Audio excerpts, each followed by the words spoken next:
എന്താ നീ അങ്ങനെ പറയാൻ? കുട്ടേട്ടൻ വല്ലേ നിന്നോട്? ഇതൊക്കെ കഴിയട്ടെ. എനിക്ക് ഏടത്തിയോട് അല്പം സംസാരിക്കാനുണ്ട്. ഞാൻ അങ്ങോട്ട് വരാം ഒരിക്കൽ. കുട്ടേട്ടൻ എന്തേലും പറയോ എഴുതുകയോ ചെയ്തിട്ടുണ്ടാവും.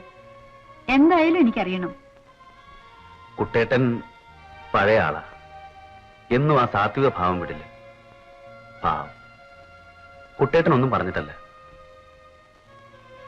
ആരാ പറഞ്ഞത്? എന്താണ് എന്നെപ്പറ്റി പറഞ്ഞത്? അതാണ് എനിക്കറിയേണ്ടത്. ഇടയ്ക്ക് ഓരോന്ന് കേൾക്കും.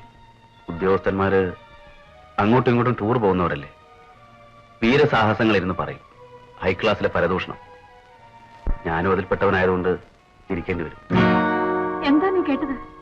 പറയണോ? ചിലപ്പോ കേൾക്കുന്നവരുടെ കൂട്ടത്തിൽ സ്വന്തക്കാരുണ്ടാവുമെന്ന കാര്യം ചില വങ്കന്മാര് മറക്കും. അതിശയോക്തി തട്ടിക്കഴിക്കാം.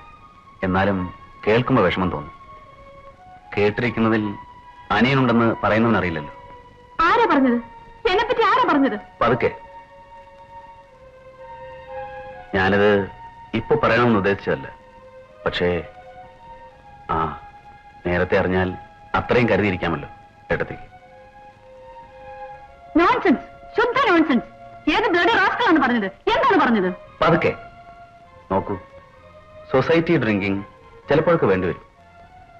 രാജിലെ ക്രിസ്റ്റൽ റൂമിൽ കോക്ടെയിലിനിരിക്കുമ്പോഴും നമ്മളൊക്കെ മാധവ മാഷ്ട മക്കളാണെന്ന വിചാരം ഉള്ളിലുണ്ടായാൽ മതി.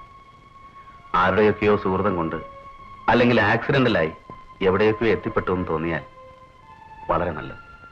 ഓ, നളിനിയുടെ ഫ്രണ്ട്സ് പറഞ്ഞതാവും. അയ്യോ അല്ല, നളിനിക്ക് അവളുടെ സ്വന്തം കാര്യം നോക്കാൻ തന്നെ സമയമില്ല.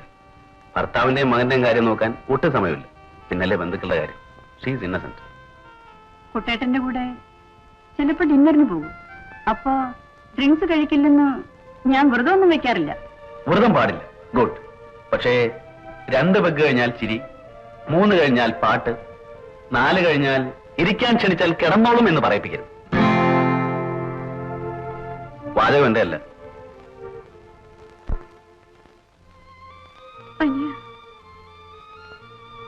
സിഡോ സിഡോ.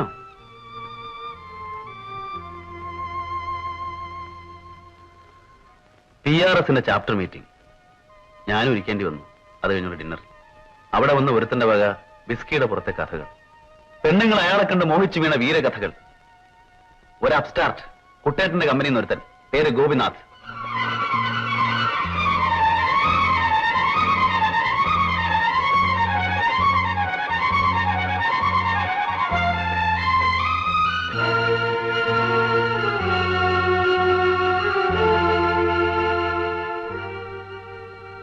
ചീഫ് പാവം കിഴവൻ, വലിയ വിശ്വാസം, nice man.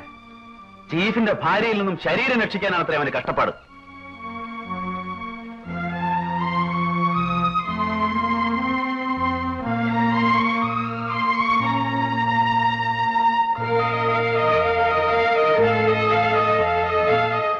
Take it easy.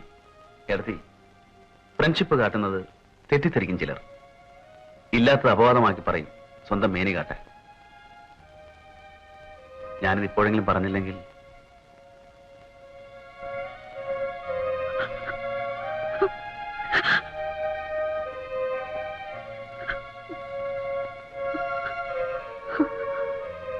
കേർത്തിപ്പോയി കിടന്നോളൂ. കിടന്നോളൂ.